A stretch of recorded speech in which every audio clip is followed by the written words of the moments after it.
Bisimila ka bi bamanankan kunnafoni sɔrɔlen kɛnɛ kɔnɔ min bɛna walawalali caman kɛ aw ye Mali kibaruyaw ani diɲɛ fan wɛrɛ kibaruyaw la bakuruba kunnafoni an don kan olu filɛ nin Mali jamana jirila baarakɛlaw ka fara ɲɔgɔn kan jɛkuluba Union nationale des sociétés coopératives des exploitants et producteurs forestiers du Mali u ye waleɲuman dɔn u baarakɛ ɲɔgɔn dɔw ye il n'a fɔ comme société de gestion forestière Abdoulaye Aloudou Cissé ni ciwara jɔnjɔn dili ye u ma ani attestation de reconnaissance fana dira baara ɲɔgɔn caman ma kɛnɛ yɛrɛ sigira sen kan ka bɛn sibiri don ma o de y'an don kan ye bakuruba kunnafoni na kunnafoni caman bɛna fara minnu kan ka walawalali ka aw ye a y'aw bisimila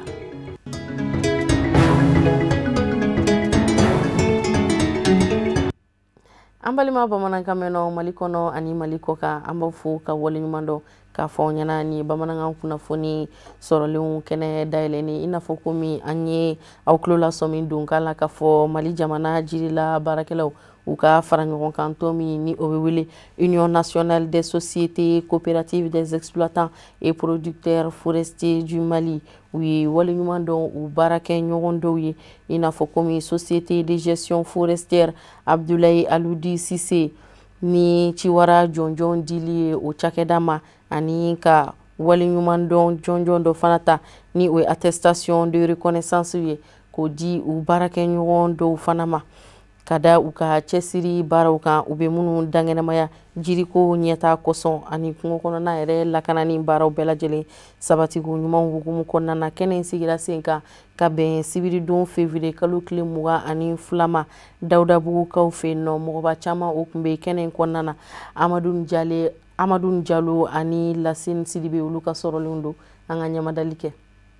Mali jirila baarakɛlaw ka fara ɲɔgɔn kan jɛkuluba Union des sociétés coopératives des exploitants et producteurs forestiers du Mali fara ɲɔgɔn kan tɔn u ka laɲini ye fɛn min ye o ye ka se ka ba don jirila baaraliko la ka sariyaw ni bɛnkanw kɔlɔsi jagoko binakun kan ni kura bɛ se ka fiyɛ jiriko la cogo min o ka kɛ sababu ye sɔrɔw ka yiriwa baara ɲɔgɔnya ka se ka nɔgɔya jirila baarakɛlaw ani dɛmɛbaga jɛkulu ni ɲɔgɔn cɛ ta ɲɛda kura bɛ se ka ye jirila baarako la o n'a ɲɔgɔnnaw nin kɛnɛ min ni a sigilen filɛ nin ye sen kan waleɲuman dɔn kɛnɛ de do walasa ka timinandiya ni jija laɲini hali bi u baarakɛ ɲɔgɔnw ni u jɛɲɔgɔnw fɛ minnu ka cɛsiri baaraw bonyana kosɛbɛ u ka ca kɔnɔna na kɛrɛnkɛrɛnnenya la ni o ye ji ani kungo lakanani o de kama bonyamasegin kɛra société de gestion forestière Abdoulaye Aloudou Cissé ye ji ni kungo lakana cakɛda baarakɛla dɔw fana ka fara coopératives ka fara ɲɔgɔn kan tɔnw fana ma ɲɛmaw kan bonyamasegin kɛra olu fana ye an y'a kɛ caman kama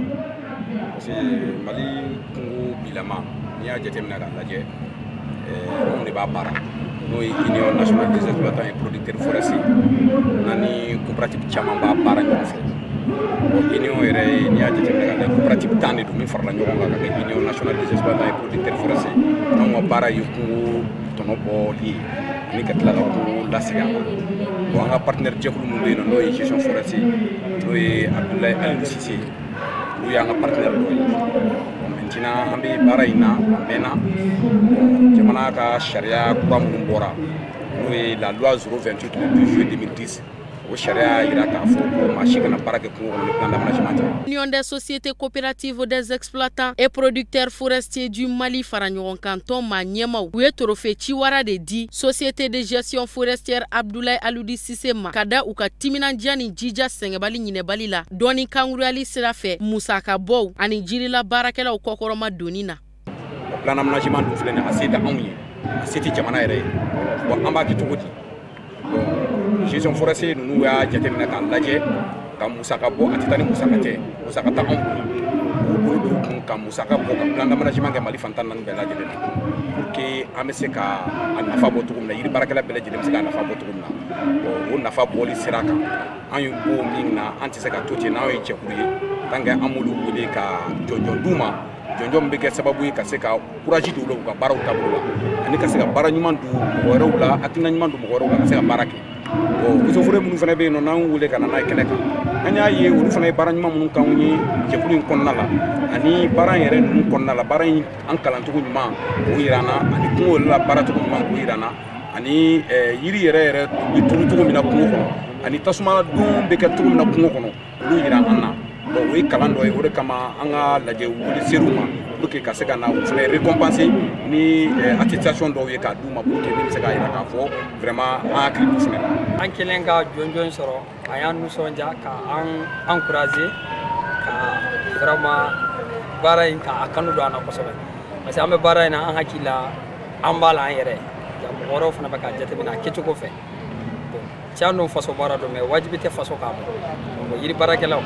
ani saribɔn baarakɛlaw ni lɔgɔ baarakɛlaw bɛɛ ka fara ɲɔgɔn kan k'a yira an na vraiment aw bɛ baara la o kɛra fɛn min ka bɔ an bolo kosɛbɛ parce que baara in daminɛ na gɛlɛya kun bɛ an n'u cɛ kosɛbɛ parce que a kɛr'u kɔnɔ an bɛna baarakɛyɔrɔ de minɛ u la an bɛna olu sen bɔ baara la ka sababu kɛ ko se bɛ anw ye n'a fɔra ko bi olu kelen y'a faamu k'a fɔ vraiment an bɛ k'a kɛ an bɛɛ o kɛra fɛn min bonyana anw ma kosɛbɛ an bɛ min kɛ kungo kɔnɔ an bɛ yiri de tigɛ kungo kɔnɔ an bɛ yiri de tigɛ kungo kɔnɔ an bɛ coopérative de organiser kungo kɔnɔ an bɛ formation de kɛ an bɛ tasuma kɛlɛ an bɛ renera kɛ a fɛn rena ka yɔrɔ kɔlɔsi dugukolo nɔ min tiɲɛna k'o kɛlɛ ka kɔlɔsili kɛ yiri tigɛ cogo la i n'a fɔ sariya ko cogo min na a kana bɔ a kɔnɔ an ka taxes k'a sara état la a kɛcogo ɲuman na ka baara in programme annuel min bɛ ani contrat min bɛ ani cahier de charge min bɛ k'a bɛɛ bato a bato cogo ɲuman na an b'o baara de kɛ.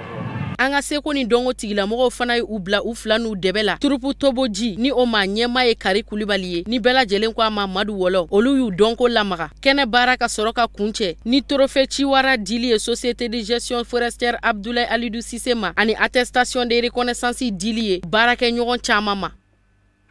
Mali fura dɔgɔtɔrɔw ka lapasa jɛkuluba Syndicat national des pharmaciens privés d'officine Sinapo Mali u ye u ka ɲinini don kɛrɛnkɛrɛnnen sigi ko 13nan baaraw ɲɛnamaya u ko don kɛrɛnkɛrɛnnen ma journée scientifique a nundonni kɛnɛ ɲɛmɔgɔya kunbɛ kɛnɛya ko minisiri bolo baaraw yɛrɛ nun donna ka bɛn alamisa don février kalo tile 20 tɛmɛni ma Centre international de conférence de Bamako CICB soba kɔnɔna na Alhamidou Badine Ibrahim Kulibali u kɛra baara seere.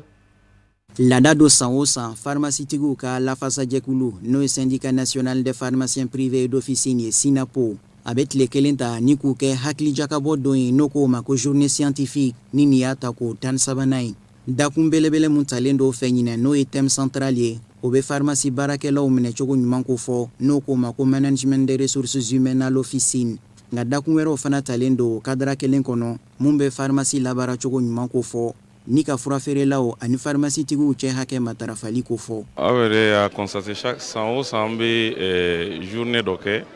n'an b'a fɔ ko journée scientifique o journée scientifique in kun de ye anw bɛ baara min kɛ fɛnw bɛ yɛlɛma dɔnniyaw bɛ yɛlɛma dɔnniya kuraw bɛ na donc an dɔgɔmani ye san kɔnɔ k'an tɔɲɔgɔnw fara ɲɔgɔn kan an bɛ an ka u la kalan kuraw d'u ma fɛn kura minnu bɔra k'olu d'u ma donc journée scientifique ninnu bɛ don cadre de kɔnɔ n'an b'a fɔ ko formation continue mɔgɔninfin kalan tɛ ban i bɛ don o don i bɛ dɔ bɛ taa kalanso donc ɲinan an y'a jateminɛ ka thème dɔ ta k'o sɛgɛsɛgɛ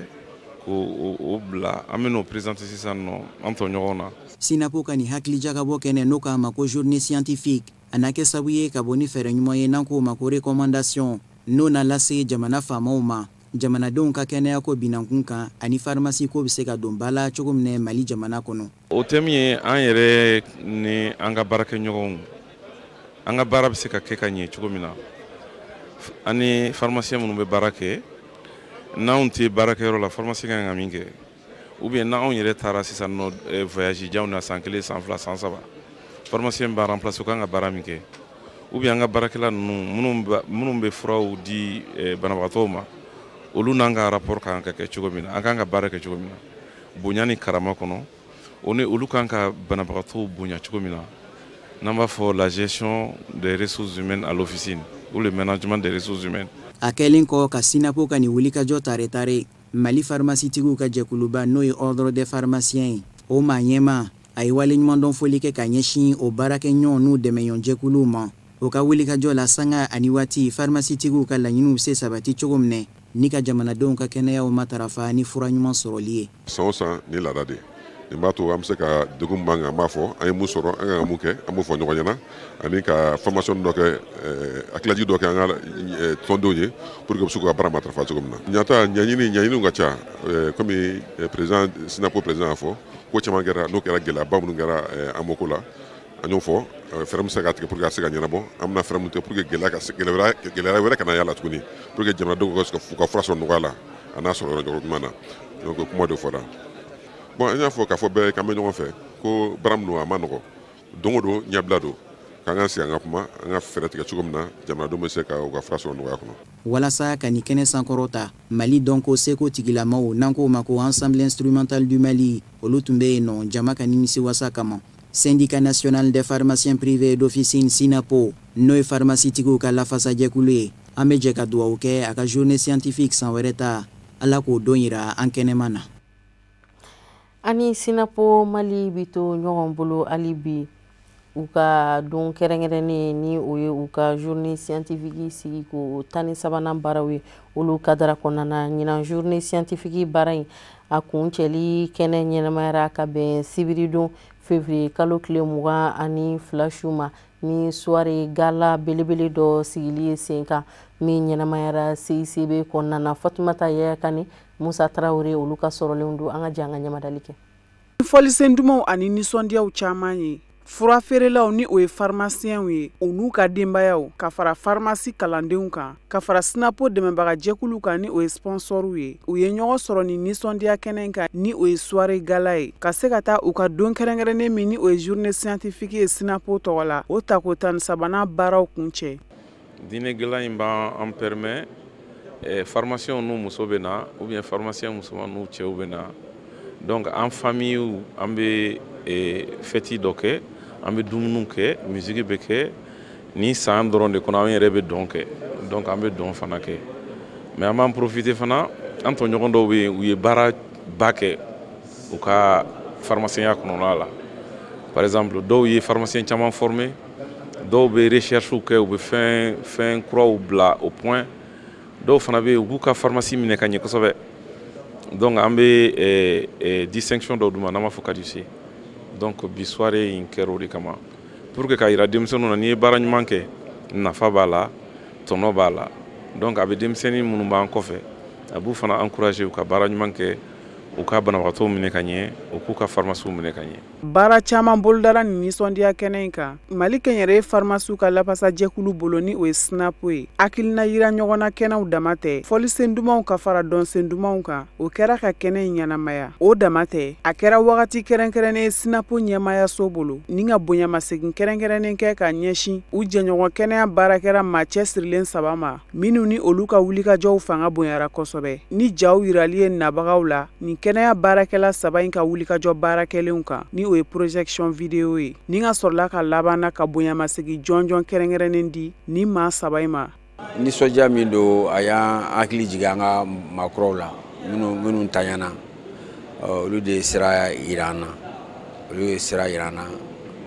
o y'a to an fana y'an banba kalan fɛ mɔgɔkɔrɔba minnu ye sira yira an na an hakili man ka bolo kɔ wa an fana y'an jija ka sira yira minnu b'an kɔfɛ sira ye jumɛn ye beaucoup d'exigence beaucoup de sérieux dans ce que nous faisons parce que o de b'a to an bɛ se ka an jɔyɔrɔ fa quoi banabaatɔw furakɛli la. Alhamdulillah nisɔndiyalen don kosɛbɛ sabula n baara ɲɔgɔnw u ye a kanu bi ka bonyamasegin kɛ n ye n ka baara tagabolo ɲuman na o diyara n ye kosɛbɛ o bɛnna ma a ye a to n dusu lamina k'a fɔ n bɛ sira min kan sira ɲuman don hali n'a ma nɔgɔ waati bɛɛ hali bi an k'an cɛsiri an ka baara nin k'a kɛcogo ɲuman na walasa an jɔyɔrɔ ye min ye jamana kɛnɛyako la an ka se k'an jɛniyɔrɔ fin. Bon, je pense que Sinapo ka dumuni kɛnɛ ni a ye kɛra nisɔndiya ye ne ma parce que ale de occasion kelen san kɔnɔna na o Mali pharmacien bɛɛ i bɛ officine na o i bɛ gouvernement ka baara la i bɛ ONG bɛ fɛngɛ la an bɛɛ bɛ se ka ɲɔgɔn retrouver san kɔnɔ siɲɛ kelen ka échanger je pense que o ye koba ye ne bolo filanan fana min ye comme on l'a dit a b'a to toujours mɔgɔ bɛ baara kɛ ka ɲa ka tɛmɛ u yɛrɛ kan parce que i b'a dɔn don dɔ la a bɛ reconnu surtout i baara kɛ ɲɔgɔn fɛ je pense que o ye reconnaissance ba ye du moins donc on nisɔndiya bɛ ne la en fait donc je pense que Sinapo ka initiative ni a nafa ka bon formation a nafa ka bon Mali yɛrɛ fɛnɛ kan. Nin kɛnɛ kɛrɛnkɛrɛnnen kan Sinapo ɲɛmayaso ye ɲɛfɔli kɛ u ka san tɛmɛnen baarakɛlenw kan o senfɛ u labanna ni ka bonyamasegin kɛrɛnkɛrɛnnen kɛ ka ɲɛsin u dɛmɛbaga jɛkulu bɛɛ lajɛlen ma ni o y'u ka sponsorw ye o ma ɲina Sinapo bolofara min bɛ région kɔnɔna na o maa kɛrɛnkɛrɛnnen minnu nana journée in laɲɛnamaya ni bonyamasegin kɛli ye olu fana ye an bɛ aw ladɔnniya k'a fɔ ko kɛnɛ in laɲɛnamayara kosɛbɛ maaw bolo ni yɛlɛkow ye Koman Jabate ka fara fɔlikɛ jɛkulu kan ni o ye Afrique Unie ye olu ye maaw ni sondiya fo ka taa se baara ninnu kuncɛliw ma.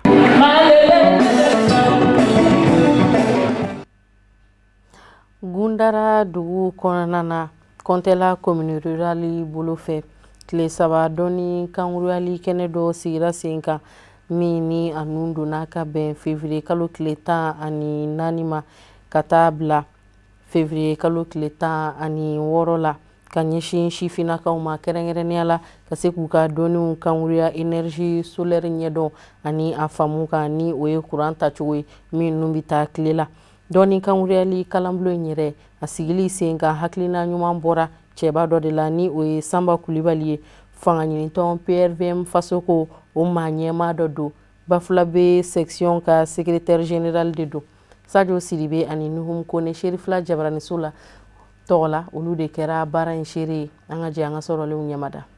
maa kɛmɛ bɔ ɲɔgɔnko olu de garijɛgɛ donna kalanbolo dɔ la minnu si b'a daminɛ san 13 fo ka taa se san 45 ma nin tile 3 kalanbolo in a bolila fɛn min kan o de ye énergie panneau solaire ni o tɛ fɛn wɛrɛ ye fɛn bɛ baara kɛ courant na min b'a to ka lumière di kalanbolo in senfɛ karamɔgɔ ye module 3 o ye min ɲɛfɔ kalandenw ye ani panneau composition ye fɛn min ye ani fo ka taa se antenne parabolique o sigicogow ma tile 3 kalan in bolila o modèle 3 de kan ni a kɛra Kɔntɛla mara kɔnɔ kɛrɛnkɛrɛnnenya la dugu min ni a bɛ wele Gundara. Tile 3 an bɛ yan formation na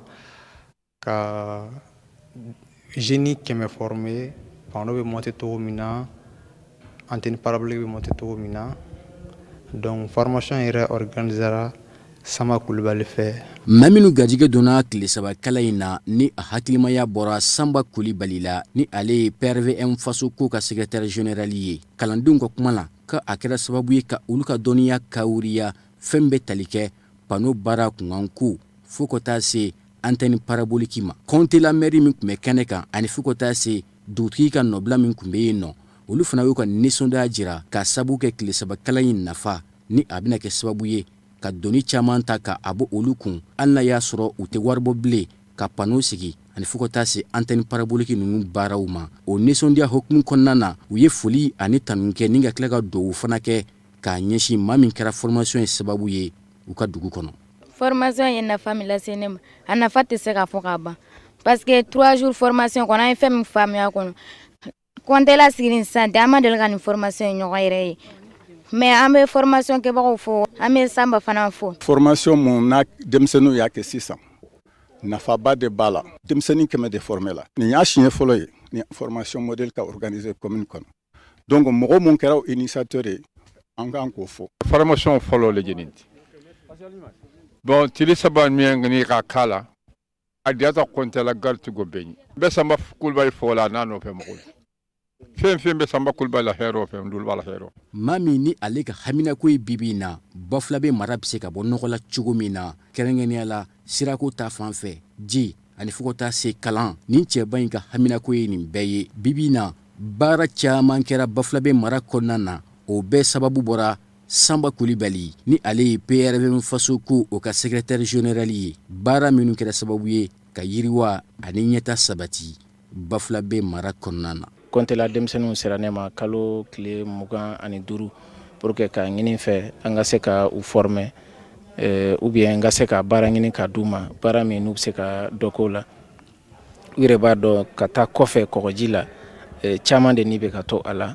n y'a ye u y'a yira n na fɛnɛ k'a fɔ dɔw bɔra ekɔli la u t'a dɔn u kan ka min kɛ muso furuw sera a ka gɛlɛn a dɔw n ye layidu ta u ye k'a fɔ ni ala sɔnna dɔnniya fitinin min bɛ an na an b'a tila u ni ɲɔgɔn cɛ komi Kayi région n'i y'a lajɛ tile de bɛ Kayi donc an bɛ se ka tile ni exploiter an yɛrɛ fɛ ka nafaba bɔ a la min bɛ se ka population fɛnɛ nafa hukumu kɔnɔna na an ye mɔgɔ bɔ Bamakɔ ka na tile 3 formation k'u kun panneau solaire bɛ sigi cogoya min na batterie bɛ sigi cogo min fo ka taa se antenne parabole bɛ sigi cogoya min na parce que n'i y'a lajɛ compte la lamununen don kulu de fɛ i b'a fɔ u tigɛlen bɛ diɲɛ na parce que télévision ko ka gɛlɛya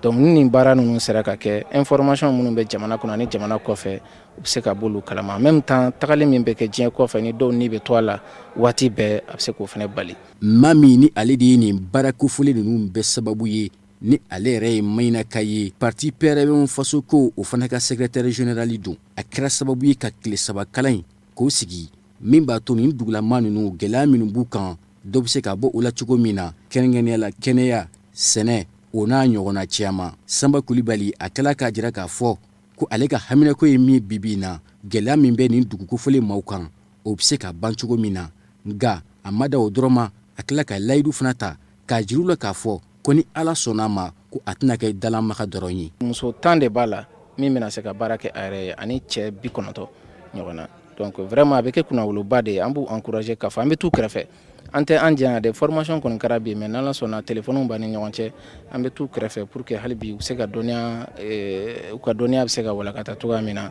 ka se ka nafa se u yɛrɛ ma ka se u ka dugu ma ka se bɔfilɛbɛn cercle ma Mali fɛnɛ bɛ ka nafa fɛnɛ sɔrɔ an b'aw hakili jigi k'a fɔ kɛnɛ in kun cira ni wale damadama ye photo de famille fo ka taa se diplôme di ani émission kura min ni a bala ka bɔ nin waati la Cherifla jabaranin kan ni a kɛrɛnkɛrɛnyalen bɛ Mali sifinakaw bɛɛ kama ni a bɛ wele jeunesse et développement. An b'an kunda diɲɛ fan wɛrɛw kunnafoniya kan kɛrɛnkɛrɛnnenya la Sudan du Sud jamana kɔnɔ rebelliw ka ɲɛmɔgɔ kɔrɔ ni o ye Riek Machar ye ale ka furuba nundon kɛra Sudan du Sud jamana kunna jamana ɲɛma dankanya la ka bɛn ni sibiridon février kalo tile 22 ye duguba la Juba an bɛ aw ladɔnniya k'a fɔ a y'i kalen k'i siɲɛ jamana kɔnɔdenw ɲɛkɔrɔ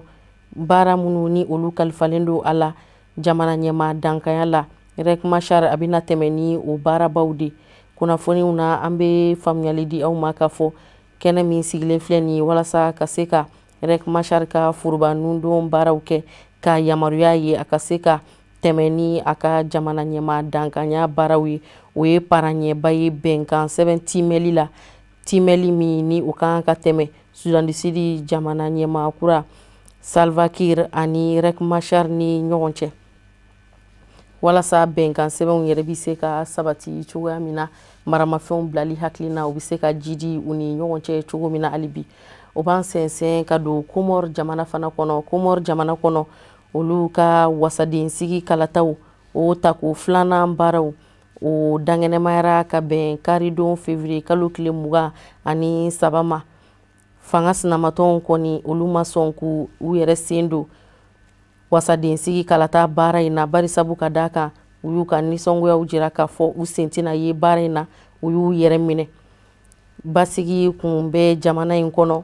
wasaden sigi kalataw senfɛ nka maaw kun bɛ ka bɛnbɛn ka na dɔɔni walasa ka se ka n'u ka kalata ka wasaden 24 k'o sugandi sigiyɔrɔ wasaden sigiyɔrɔ 24 minnu ni olu bɛ Comore jamana kɔnɔ an bɛ aw ladɔnniya k'a fɔ tako kelen yɛrɛ baara senfɛ wasaden 19 olu kun sigira ka ban wasaden sigi kalata in yɛrɛ baaraw kadara kɔnɔna na maaw minnu ni olu y'u kanbɔ maa minnu yɛrɛ ni olu bɔra ka taa kalata walasa ka se k'u diyaɲɛ wasadenw sigi o bɛɛ lajɛlen kun ye fanga ɲinitɔnw ye fanga ɲinitɔ minnu ni u ni jamana fanga yɛrɛ bɛ ɲɔgɔn kan fɔ wali kelen jamana ɲɛma Azali Asumani o masunyara mɔgɔw olu de taara kalata in senfɛ o de bi an sɛnsɛn ka diɲɛ fan wɛrɛw fana kibaruya tɔw lasɔrɔ Musa Funba bɛna minnu tɔw lase an ma. Lagine Konakiri fanga sinamatonga wasade do balila ukabo ugadinanjigi so dafe kubita nisoku ya kenesigi singa kanyeshi Alpha Konde ka lanyini mojamana nyama abafe marsigalot legale ka furuba kalata do labe mini wasadenzigi kalata beke nyomve fanga sinamatonzi gambela natura ka kebe Alpha Konde bisonga fo kabi mananzabana nyini ko ingume ka ke dugumina oyemamuye Lagine Konakiri jamana chamaje yambado fanga sinamaton mimi wele ko Union des Forces Démocratiques de Guinée UFDG selundale njalunga fanga nyini ndo ode kunya la nyini ku ka nyonzoro ye ka kenen zigi singa amawla doni aka fo alamusa temene fanga sinamaton gandu ba demeseni sandani wolum lado bonena anina kisefe yoro la yoro mi wele ko wanindara Lagine Konakiri faba Konakiri kindo kiminye fanga sinamaton ga kinye obi ma sale ke ma bisabaye kabini ko indamene na octobre kalo chamanje kana se bimo gendarme la ka kelembe o ma bisaba fa leuna Front National pour la Défense de la Constitution FNDC fanga sinamaton vara menyonga ale jakulu ngono furubaton be akono ani barakela ukala basa jakulu ulube ka wele da kanyeshi jamana de mo ko ma kele ngana bo marse kalot legale ki sendo furuba kalata ini wasadenziki kalata la mimi na kenyomve Alpha Konde ere akada ngelilo seve jamana ganyanga yamba fe kadigi jamana kore yamba ka aya nyini akademise umve maninga kala ko kalata du demeseni ndandanga jo kalata so udala ne mauma nana kibi kalata balika ke demison go bade be dashi Alpha Konde ere shibe sambishege ani sandula labbi chamange meka jigi yaka fo atafe kabo fanga inable akele ko fe ka manda fla udafa no ye sandai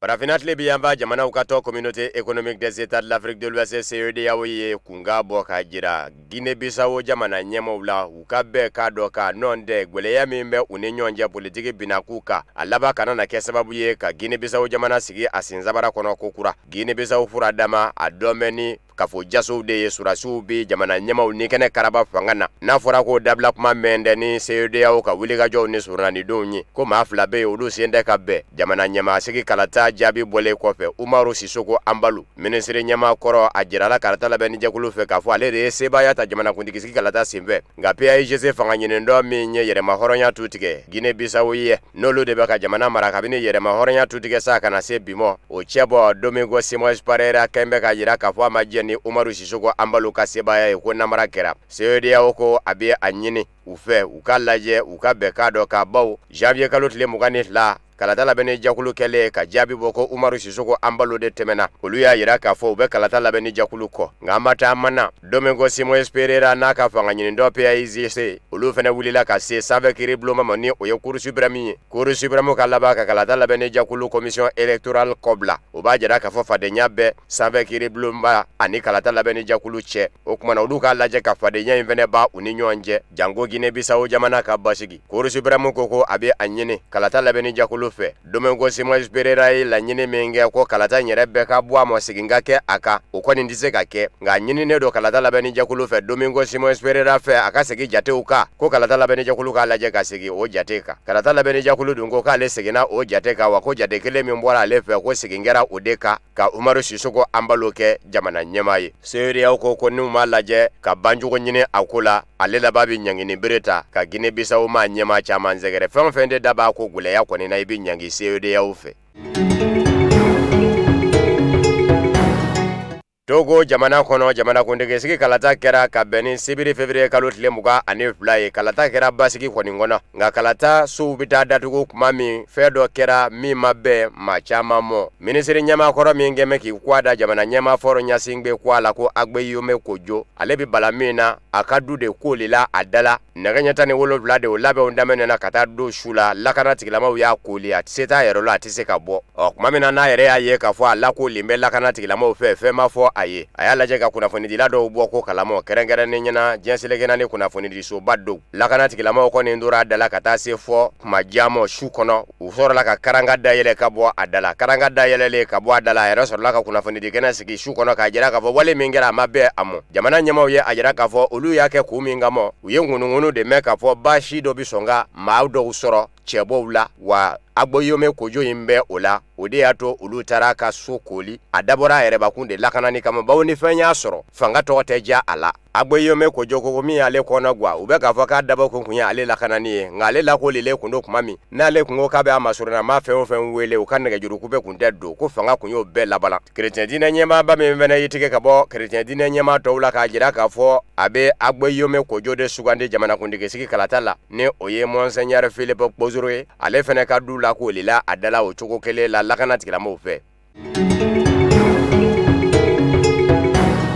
Yaselekena ni tomba Nations Unies bolo fara min ɲɛsin bɛ kɛnɛya ko ma Organisation mondiale de la santé OMS ye kunkan bɔ sibiri k'a fɔ farafina jamana ɲɛmɔgɔw k'u jɔ u jɔyɔrɔ la ka sabu kɛ bana min bɔyilen filɛ nin ye sini jamana kɔnɔ ko coronavirus n'a y'a kunda farafina kan a kunbɛn man di ka sabu kɛ kɛnɛya yɛrɛ a labaara cogo farafina jamanaw kɔnɔ tɔ ka jɛw do Yaselekena ni tomba Nations Unies ɲɛma ne o ye Tedros Adhanom Ghebreyesus ye ani farafina tɔnba Union Africaine ye sigi dɔ kɛ hali n'a yɛrɛ kun tɛ kɛnɛ kan jabarani kun bɛ u ni ɲɔgɔn cɛ u k'a ma ko video conférence u ɲɛ bɛ ɲɔgɔn na jabarani na Musa Faki Mahamat ni o ye farafina tɔnba Union Africaine Commission ɲɛmaa ye ale yɛrɛ kun bɛ kɛnɛ kan ale y'a yira k'a fɔ a ka kan farafina jamana ɲɛmɔgɔw k'u cɛsiri sɛgɛsɛgɛliw minnu bɛ kɛ k'a dɔn ni bana in b'i la walikɛla t'i la tɛsi farafina jamanaw kɔnɔ o ka se ka labɔli kɛ hali ni bana in tɛ se ka furakɛ bana in kunbɛla dɔ kɔni ye sɛgɛsɛgɛli ye farafina jamana ɲɛmɔgɔw k'a lajɛ k'u jɔ u jɔyɔrɔ la o yɔrɔ la u ka se ka kɛ a ko nka ko nɔba bɔra hali n'o y'a sɔrɔ la diɲɛselekɛna ni tɔnba Nations Unies bolofara in OMS a kɛmɛ k'a jira k'a fɔ danayaba t'a kan ka ɲɛsin farafina ma k'a bɛ se ka bana in kunbɛn farafina jamanaw bana in boyi ni bi cɛ jamana min bɛ se ka bana in sɛgɛsɛgɛ n'o ye tɛsi ye o bɔra jamana 2 la ka na kɛ 26 ye o b'a jira k'a fɔ nɔba kɛra farafina pankuruntigiw minnu bɛ farafina jamanaw la i n'a fɔ Keniyakaw ka pankuru Kenya Airways o y'a jira k'a fɔ ani Chine ni ɲɔgɔn cɛ taama bi jɔ nka Etiopikaw ka pankuru kɔni y'a jira k'a fɔ hali bi ale kɔni bɛ taa ni ka segin kɛ ani Chine jamana cɛ Chinekaw ka lasigiden min bɛ farafina tɔnba Union Africaine kɔnɔ Chine jamana tɔgɔ la ni o ye Liu Yuxi ye a ko a b'a ɲini farafina tɔnba Union Africaine fɛ u ka dɔ bɔ gɛrɛndɛ la ka ɲɛsin Chine jamana ma u kana jara wele ka sabu kɛ ko ma se yɔrɔ min na n'i y'a bila ye i laban yɛrɛ ɲinibaatɔ bɛ taa bana yɛrɛ san ko kumana ko farafina jamanaw k'a lajɛ ka kɛ basigi karamɔgɔ ye.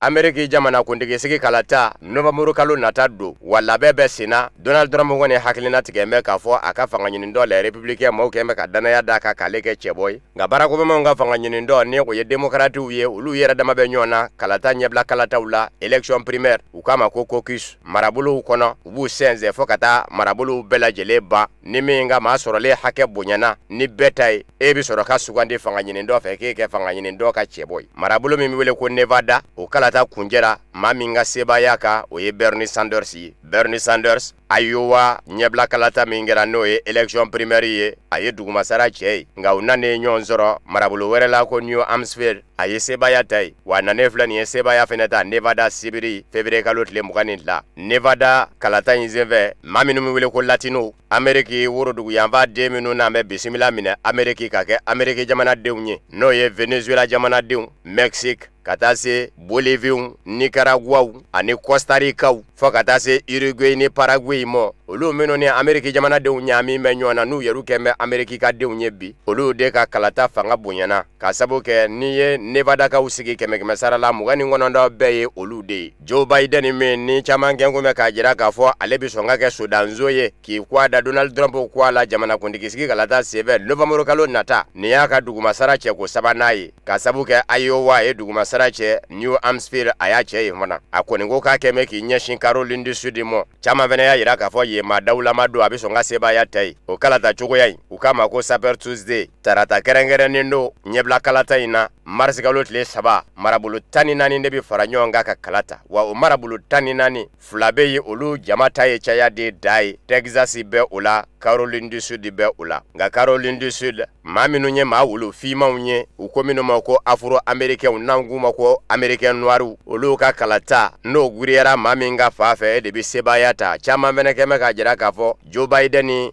ɲɛma dawulama ye o farafinden ninnu fɛnɛ bolo o kumana k'a bi sɔn k'a sebaaya ta Donald Trump a dɔn bɛ ni ɲarilabɔ min ye a y'o dɔ kɛ a kɛlen k'a mɛn k'a fɔ Bernie Sanders ye cili kɛ Nevada kalata senfɛ a ye sɛbɛnni kɛ a ka sɛbɛnni yɔrɔ kɔrɔ la n'o ye Twitter ye a ko ne y'a mɛn k'a fɔ Bernie Sanders fatɔ kɛ in de ye sebaaya ta Nevada marabolo in kɔnɔ koyi k'a bi n'a fɔ Joe Biden ni tɔw sen tɛ ka sɛ dabɔ ji la u yɛrɛ dama ni ɲɔgɔn cɛ kalata in senfɛ dɛ nin kɛra Donald Trump ka ɲarilabɔ kumaw ye ka ɲɛsin démocratiw ma.